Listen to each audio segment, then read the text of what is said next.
And we're live. Good afternoon, Stephen Smith, the Chief Executive of the Shoah Foundation in Los Angeles. It really is an honor for us. Today, JRoots has been hosting a global day of testimony to mark Yom Hashoah 2020. Thank you so much for joining us. We really very much appreciate it. It was only a couple of months ago after JRoots partnered with the Auschwitz-Birkenau Memorial Foundation in bringing the survivor delegation to the commemoration of the 75th liberation of Auschwitz that we actually met in the Shoah Foundation in LA, and you showed me around the incredible facility that you have over there. We were actually going to meet last month in London, but it's a different world. So thank you for joining us. We really very much appreciate it. And I'm going to jump in with I guess the obvious question, but let's set the scene. Your father was a Methodist minister, and somehow Stephen and James Smith set up a UK Holocaust Centre in Nottingham, something that no Jews had done. How did that happen? Why? Well, first of all, Natalie, thank you so much for having me on today on Yom HaShoah. And also, I want to say thank you to JRoots for really considering and placing survivors' stories and their lives at the forefront of our commemoration today, because, of course, it is all about who they were, who their families were and communities were, where they came from, and what that means to us today as we look back over 75 years of loss and of mourning, but also look forward to a world in which their legacies will continue. So thank you so much for that very meaningful set of activities today. Yeah, so, going back into 1991, my brother James and I were at Yad Vashem. There's a story behind how we ended up in Israel as a couple of Methodist kids. But we were at Yad Vashem and looking around the Memorial Museum there for the first time. And, I'd read about the Holocaust as a teenager. I'd seen documentaries and so forth in the 80s, I guess. And then standing there, I'd sort of seen the Holocaust as being a profoundly Jewish issue, which of course it is. The loss to those lives and communities is immense and is irreplaceable, and will be a burden for the memory and the identity of Jewish families for all time. And yet, the Holocaust came out of West European civilization. So our question when we stood there is, hang on a minute, this has to be here in Israel, and it is a story that the Jewish people have to tell, but where is everyone else? The Jewish people did not create the Holocaust, are far from it. In fact, they have to bear the burden of that. So where are the perpetrators? Where are the bystanders? And how are we address this in our world today? Because in the 1990s, there was no Holocaust Museum in the UK. And also, I'd gone through my schooling and education and never really been confronted by the Holocaust in a formal way. And at that point, it was not even in the national curriculum. So that was kind of the start of the journey. It's funny you're also referring to guilt. It's the Jews who feel guilty. But maybe you're Jewish. Maybe something in there. Although, funnily enough, I recently did my 23andMe DNA test, and there's not a shred of Jewish ancestry there. Very British. But it is. So you felt a responsibility as a Gentile to build a memorial to the Holocaust in England because there wasn't one. Hello. Hi, laughter. Yeah. Sorry. No, I was just. You felt a responsibility to stand up and do something, even though on a certain level the Jews should have done it. There's something ironic there, isn't there? Well, I don't think it's something that the Jews should have done. I think the burden of memory, for the survivors that have been on today, part of your commemoration, that there's nothing required of them in terms of having to do anything. They suffered what they suffered because of the hands of other people who made determinations about who and what they should do and where they should go and how they should live and if they should live. I don't think it's right for us to say, and now you must do this, and you must tell your story in this way, or you must create this memorial. I think it's the responsibility of everyone to say, when the Shoah took place, it came out of the societies and the civilization of which we are a part. And we have to think deeply about what does it mean to be human in the light of all of that, and to make decisions and choices about our attitudes and our behaviors, whoever we are, from wherever we come. And we can all, and I think all should participate in that equally. I don't feel any sense of guilt about the Holocaust. I think there's no question the Christian world was culpable, hundreds and thousands of years in terms of anti-Semitism and the way in which Jews and Judaism was treated over many, many years. And I think the churches, for example, in Germany, were just as culpable as the universities and the legal profession, and so on and so forth. They were part of the organs of state. So I can't say I feel guilt for something that I didn't do. However, I do feel responsible to say, in the light of all of that, what am I do to make sure that those same organs of state and those same institutions do not behave in an abominable way in future again? And how am I going to alert the world to the fact that if it did, it shows it can happen, and therefore it might happen again. And that's different to saying never again and just sort of hoping that it will never happen again. We've got to commit ourselves to actions. And there's no time like a day of Yom HaShoah, where we're reflecting on the terrible loss, and where many survivors and their families, can only really pray the Kaddish today because they don't know when they was murdered or how they died or where they died. It's a day of deep reflection and mourning. And at the same time, it comes with this very sound warning for us to say, if we don't actually use this solemn moment to reflect on our own behaviors, then we might become, inadvertently or otherwise, part of a repetition of that in the future, whether against Jews or against others. And that's not just to universalize it and say, well, this is about everybody. The Shoah was about the mass murder of European period. But the very universal values of thy neighbor, or whatever it might be, or being there in a time of need for those, it doesn't matter who the victim is. If you have those universal values, you will care just as much about what is happening to somebody in Guatemala or Rwanda or Cambodia as you would somebody who is Jewish and is experiencing anti-Semitism, because we fight those things because of our values, not because we are narrowly defined as Jews or Guatemalans or Rwandans. It's for all of us. And I think this time of reflection is a moment for us to think deeply about who we are. I must say, as a human being, as a Jew, and as a rabbi, I'm humbled to hear your words and your insights, and more than that, your actions. It's humbling. For me to say thank you, I guess that's not our agenda here either. But it is truly humbling to hear your thoughts and to have seen that which you've done. You referred to universal values, and maybe at this point, let's segue into the stories of survivors, because that's really the day of global testimony that JRoots has put together, is about the survivors more than general Holocaust education, etc. And again, let's jump straight in. Stephen Smith, in what way has your life changed through your interaction over the last 3 decades with numerous survivors? What have you learned from them? Oh boy. How long did we have? We could spend on this right now. What a wonderful blessing my life has had to have met so many Holocaust survivors who have become my mentors and my guides to life. I'm going to start with one story though. About 3 weeks before we opened the Holocaust Center in the United Kingdom, I got a phone call one Sunday afternoon. It was from a lady that wanted to come to me. Now the invitations had gone out, the RSVPs had come in. We already had a completely packed house. And I, told her, I'm really sorry, but the museum will be open the following day. Maybe you want to come on the first day and I'll be happy to welcome you.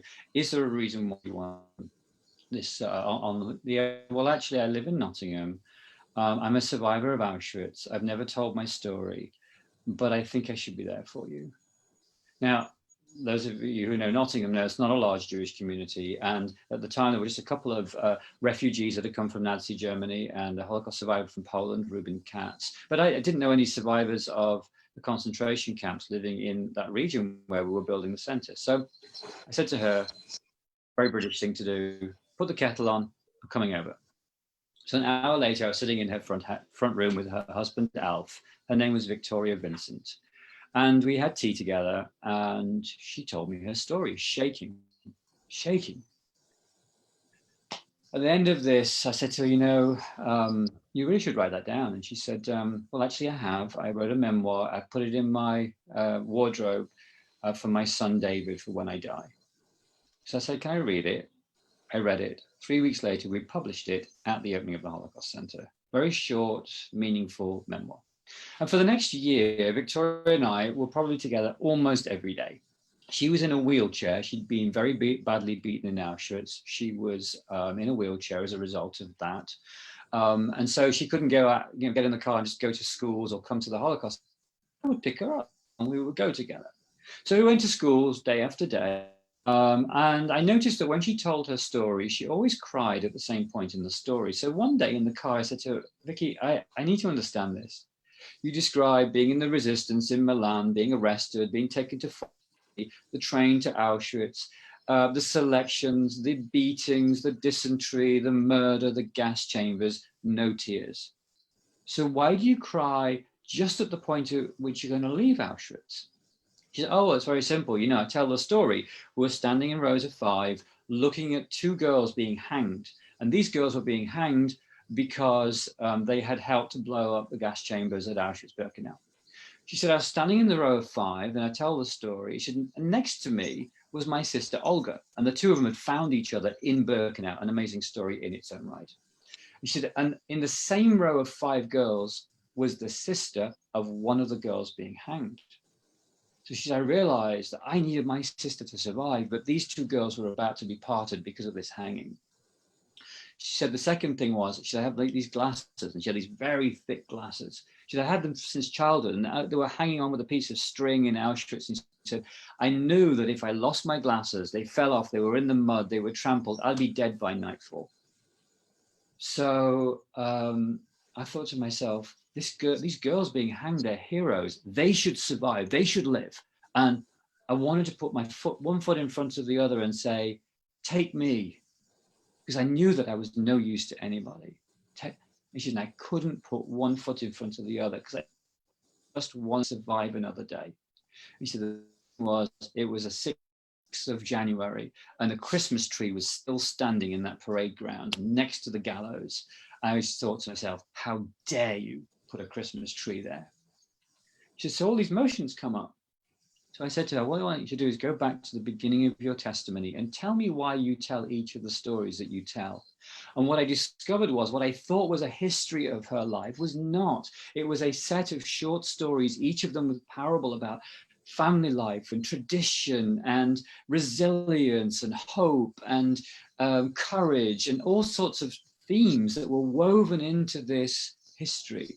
And so from then on, Victoria taught me, don't just look at the story, ask about the person and what they mean by it. And I've done that ever since and have been blessed 100 times over by the wonderful ways in which Holocaust survivors have taught me. Thank you. Thank you. So today I think Steven Spielberg set up the Shoah Foundation in 1994 and you became the chief executive 10 years later, something like that.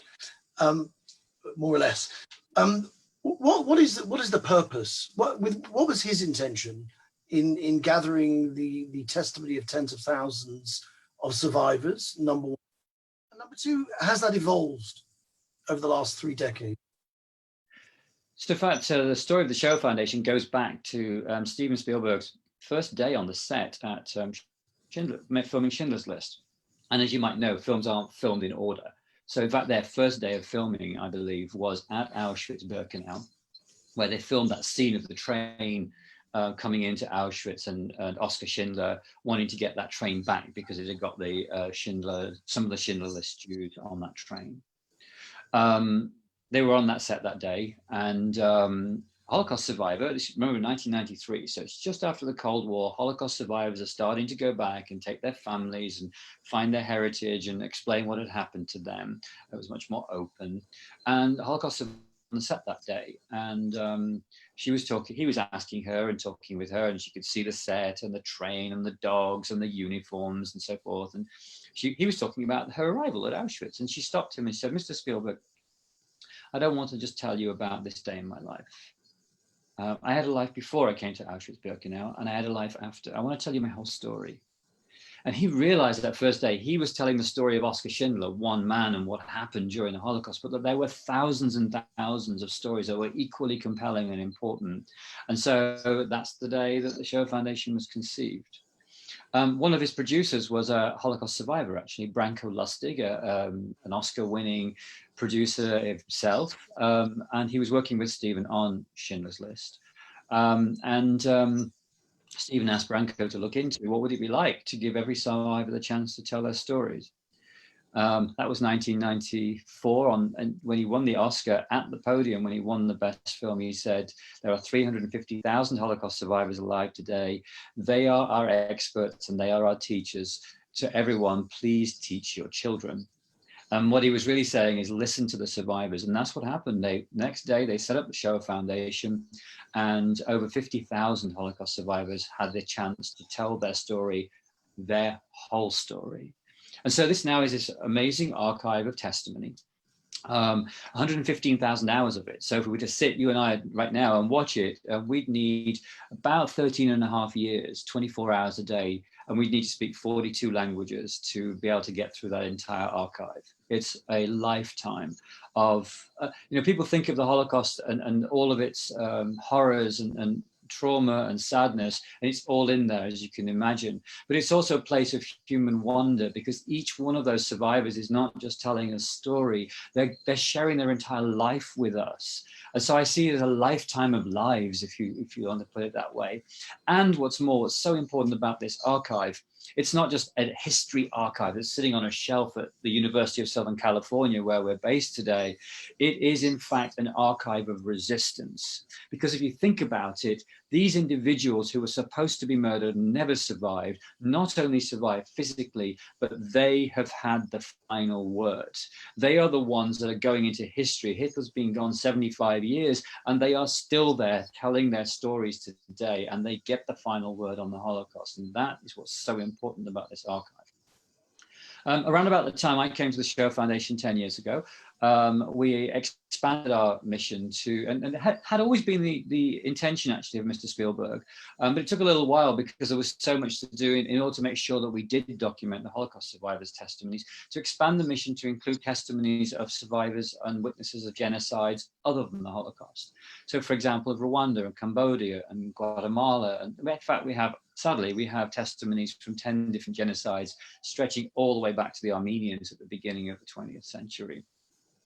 Our mission today, though, is not to archive history and make sure that it's available for future generations, or we do that, of course. Our mission is to develop empathy, understanding, and respect through testimony. And we're very focused on an educational mission to bring these stories into schools, into universities, and into our communities, so that the reason why Holocaust survivors gave their testimonies can be learned by those who use it. And I'm pleased to tell you that we get about 450,000 minutes of testimony viewed every single day on our website. So that's really good that people are using it.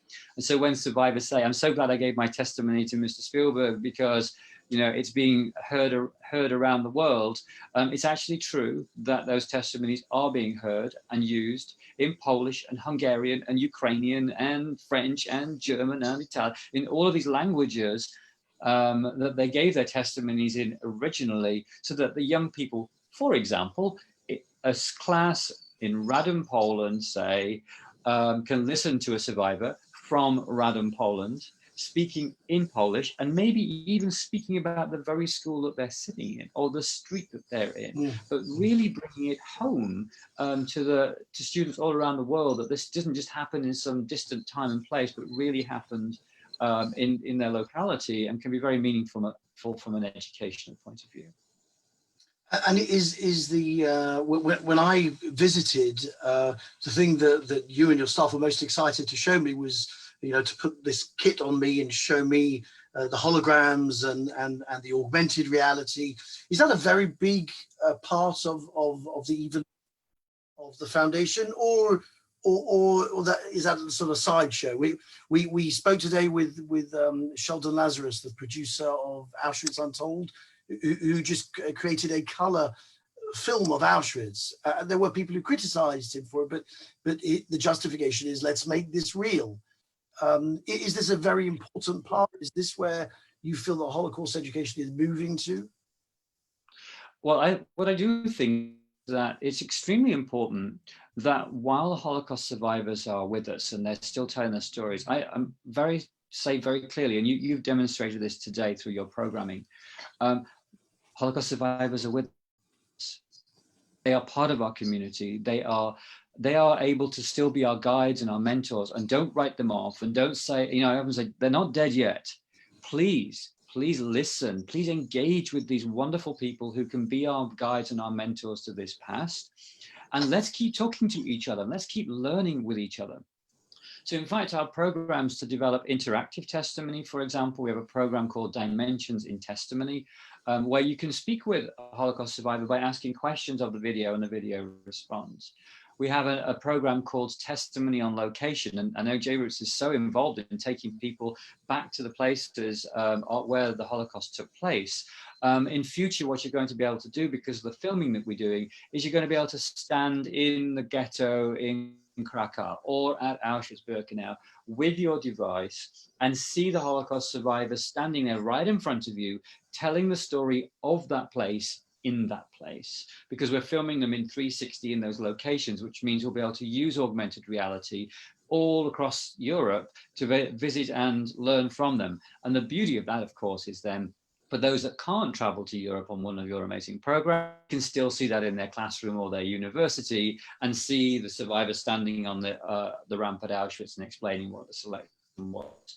So we're using all of these different methods, and we're doing it with the survivors. So they're our partners in this process to say, I just said process. As an English person speaking to an English person, I should have said process.